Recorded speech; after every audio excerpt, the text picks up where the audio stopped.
or express themselves, and this deeply affects our physical, mental, and spiritual well-being.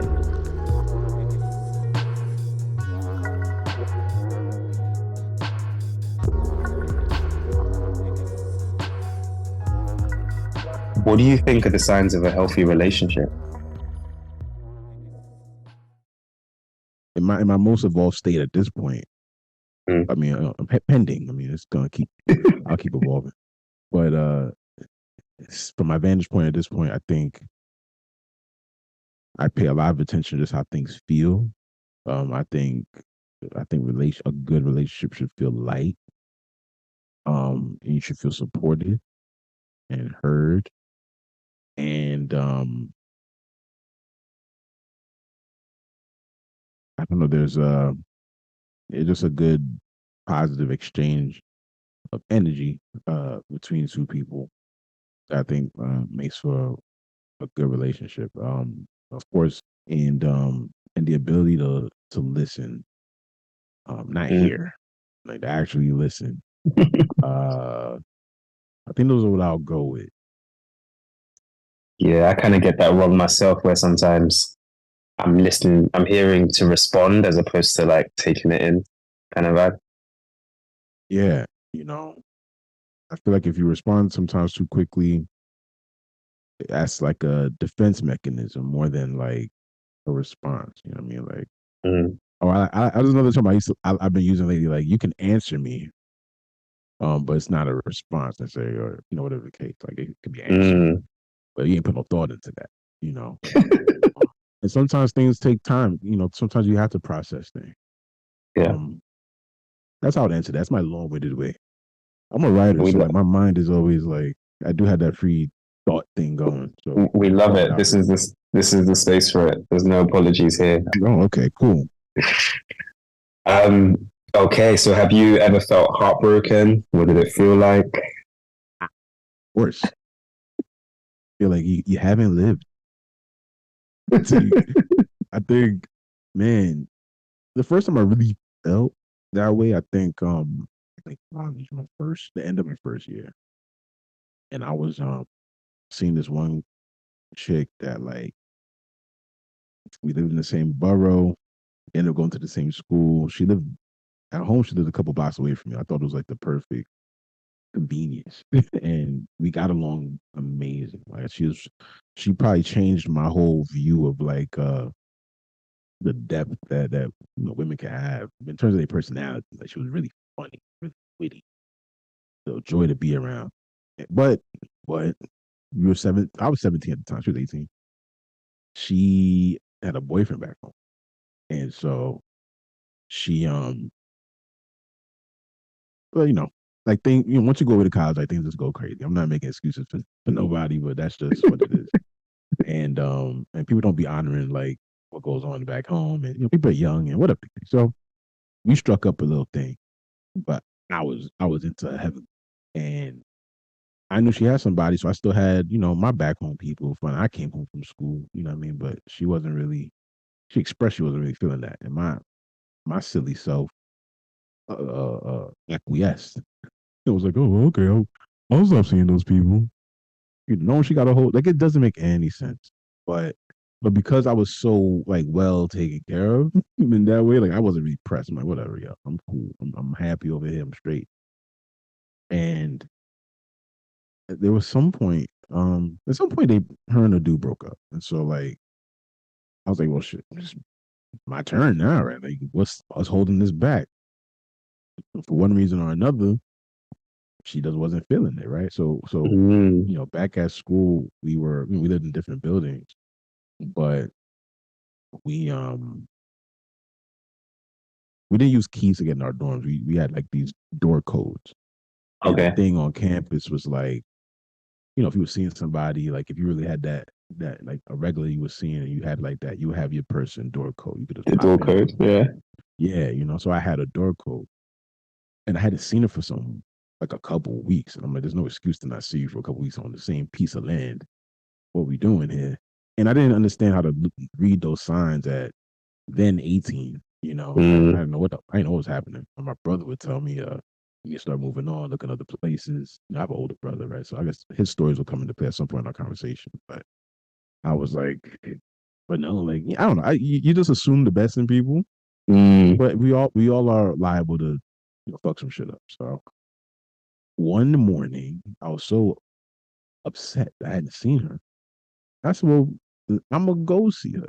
But she wasn't like answering my text. Like it was just a weird time. I didn't know what was happening. So I go to her building one morning. It was around this time. It was April of '07. Damn. and and we went. I went over there and I put the door code in, and I seen her sleeping in bed with another guy. So I lost it. So I left the room. I slammed the door as hard as I could. I probably woke up the whole floor, and I just dipped. And that thing on the way back, I think she called my phone like on my way back to my building. I don't know what I said. I don't know. What I said. I blacked out. I was pissed. So felt silly for that. That was my first Yeah, experience with that type of thing. And to me, I was irate. I I don't can like being played for no imagine. fool, man. I just Boy. can't. And Yeah. what does it mean to you to be vulnerable? It's a different meaning now. When back see like that experience. They joke on Instagram now about like, yo, dude get heartbroken. He pissed for like, yeah. I was for like another year. I was like exactly like Instagram. I was like, I ain't opened up to nobody. I was nice. Yes. I bought the gifts. I did the dates. I did all the things, and you know what I mean. So fuck it all. And so I was that for a year. You know, the next person I actually felt for after her, I think changed my whole uh idea of what it is to be like vulnerable. Okay. I actually felt she actually encouraged that I be that way, and I just it's such a process. I'm probably the most vulnerable I am now. Like I'm so comfortable with it now, but I don't think it would have started without the other woman that came along after her, Okay. and she was younger than me, which was funny. I thought she was like very like wise for her for her age. But I met her 2 years after. You know what I mean? So yeah, then things started to change. Like so, vulnerability to me at a younger age is like I don't know, it's something that made me uncomfortable.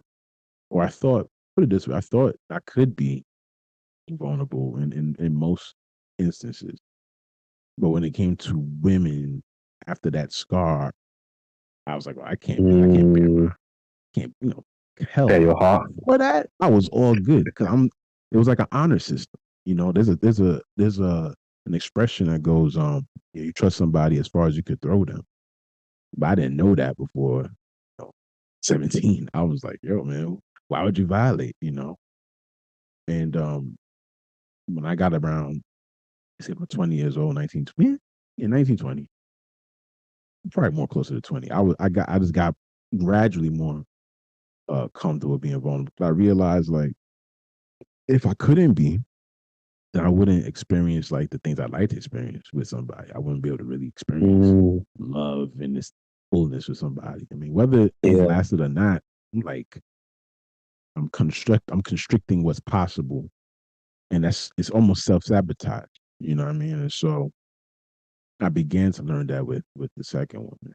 Um, so yeah, so today like vulnerability is like a necessity. A necessity. Like I can't. It's like water. If you drink a lot of water, it's like when you've done had too much juice. Like I gotta have some water. It makes me feel right. If I can't be vulnerable, like what do we? I can't do it. What we doing? And I'm confident that vulnerability is not like a weakness thing. I think how we exhibit these things can be a difference. I mean, you do have to tinker with things. I'm like like forgive me if I'm going to the general space again, but like Mm, if you may see women say like they want someone that can be in both breaths. They're like they want a man that's in touch with his emotions, but they don't want no softy. So like you as men, we have to find just the middle point, just the balance. Um, Mm, that with that first girl that I mentioned, the first time, eh, the second time we really had sex, like it was me, right? And the next day, of course, you talking about it, whatever. She's like, "Yeah, I didn't think he was gonna be that way." And I was like, "Why not?" And she's like, "Oh, I just thought you were just some nice guy."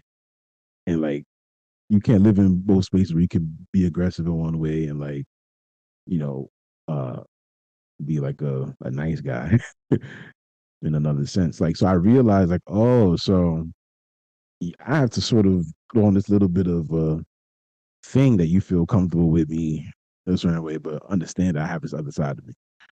It's not a super duper performance, but I guess women want the reassurance that they're not with like someone that can be pushed over. So you have to like check how you exhibit your vulnerability. You can still be that vulnerable mm. you want to be, but when you express things, how you express things, I think makes the difference.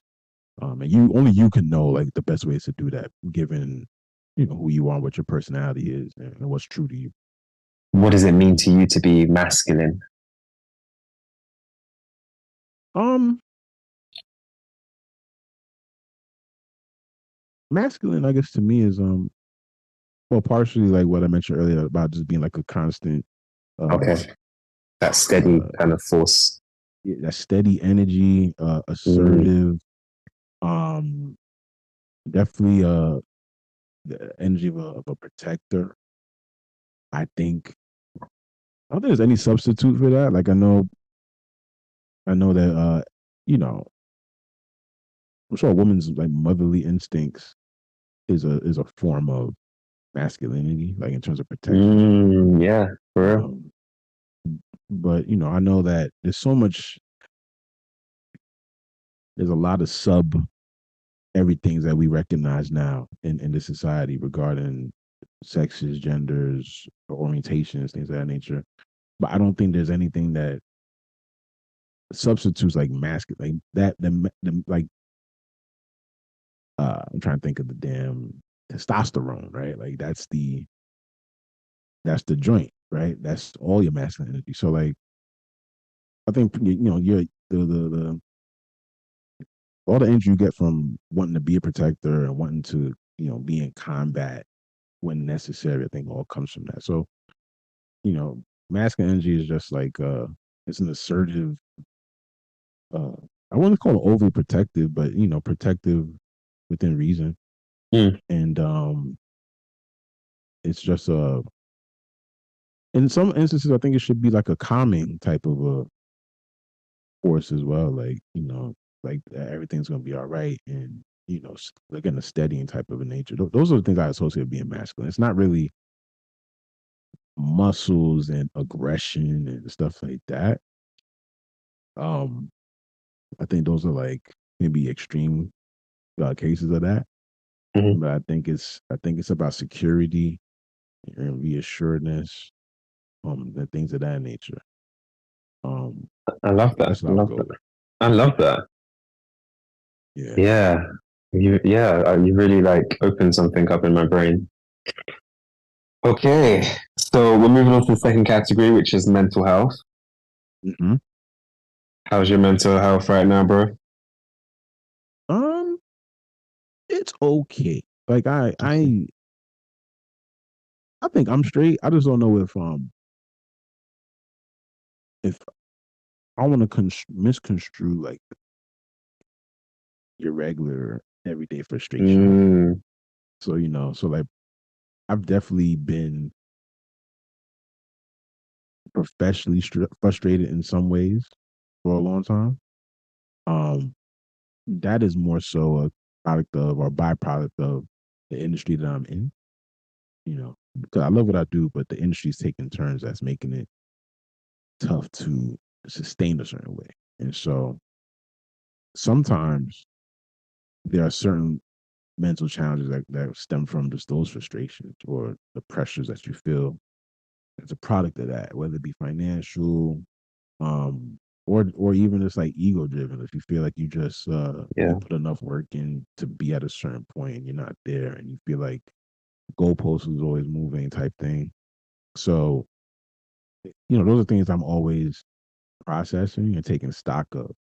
Um, but they haven't manifested totally in like, you know, I don't even want to call it depression. I don't think so. But I've been upset at moments, been sad at moments. But here right now, I'm pretty cool. Your Friday's ending, my Friday's beginning. So I'm not mad. The weekend is here. So I'm pretty cool. And so, okay, so when was the last time you felt emotional joy